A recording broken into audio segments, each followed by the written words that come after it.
Kereza omwaka guno 2025 tutwaniriza mu butongole abakulembeze akuva mu bibiina ebirala naddala ekibiina ekya FDC ne NUP okuva mu bitundu by'enjawulo mu bitundu by'eggwanga eby'enjawulo nga babadde bakutte bendera ez'ebibiina ebyo mu bitundu gye bava mu districts ez'enjawulo. Abantu abo nga basoba mu bantu 18 olwaleero basazeewo okujja okwegatta ku National Resistance Movement nga batunuulidde enteekateeka ze babadde nazo n'enteekateeka NRM z'erina ne balaba nti NRM esobola okuzitwala mu maaso era tugenda kukwataganiramu nabo bagenda kukwatagana okusookera ddala ne ba flag bearers ba NRM. Ekyokubiri n'okulaba nti NRM candidate wa NRM General Yoweri Kaguta Museveni awangulira waggulu ddala nnyo mu bitundu byabwe gye bava, ate okugenda maaso tugenda kutandika okukola nabo mu NRM era mu bitundu gye bava, ate nga tubalaze nti NRM nga baasi naye ng'enkola ezeekolebwa omukulembeze owaffe owa NRM General Yoweri Kaguta Museveni kyakwogeraganya n'abantu, kunnyonnyola abantu, tuwadde ebyokulabirako nti naffe kennyini tetwatandikira mu NRM. Right Honorable, twagala okwebaza Right Honorable Tayewa Thomas, Deputy Speaker wa Parliament, yabadde awuliziganya n'abantu bano era abannyonnyodde akawonvu n'akagga ku NRM, naye nga naye tukimanyi bulungi nnyo nti yali memba wa FDC, nze nali memba wa DP, abalala bangi ba Honorable Betty Kamya bali mu FDC, ba Honorable Sebugwawo n'abalala bangi. N'olwekyo tubaniriza nnyo ku mugendo gw'NRM ogw'okulaba nti tunyweza ebyo ebituukiddwako ate nga tubikozesanga omusingi okutwala Uganda mu luse lw'ensi eziri yaddeyaddeko.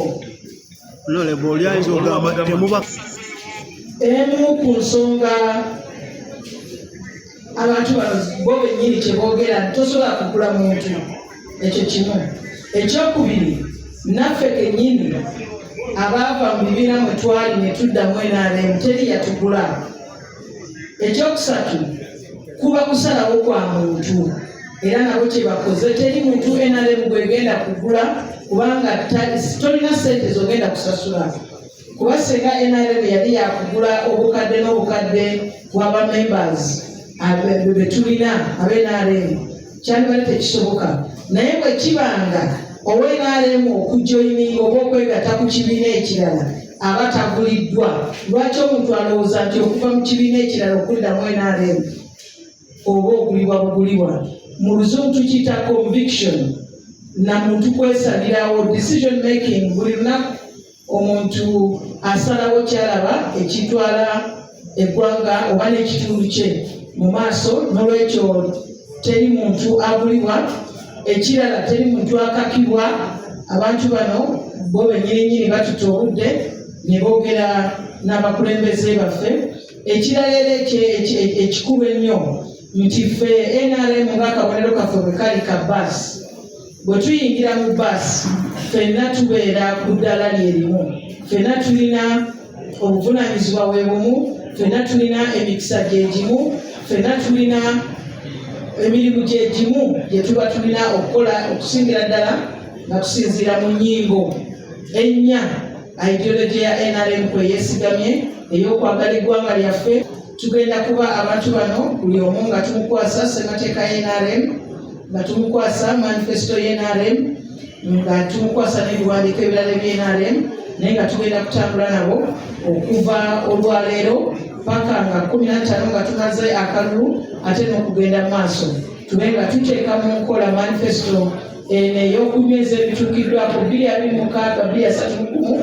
Tugenda kuba nga tutambula nabo mu bitundu byabwe ebyenjawulo, era nakati tugenda kuba nga tutegeeza abakulembeze baffe mu districts ez'enjawulo gye bava. Tulabye tubadde n'abava mu Northern Uganda, mu Acholi sub-region, Mulago sub-region, eriyo abavudde Kigezi, eriyo abavudde Ankole, eriyo abavudde Bukedi, Palisa, Butalejja ne bitundu ebirala.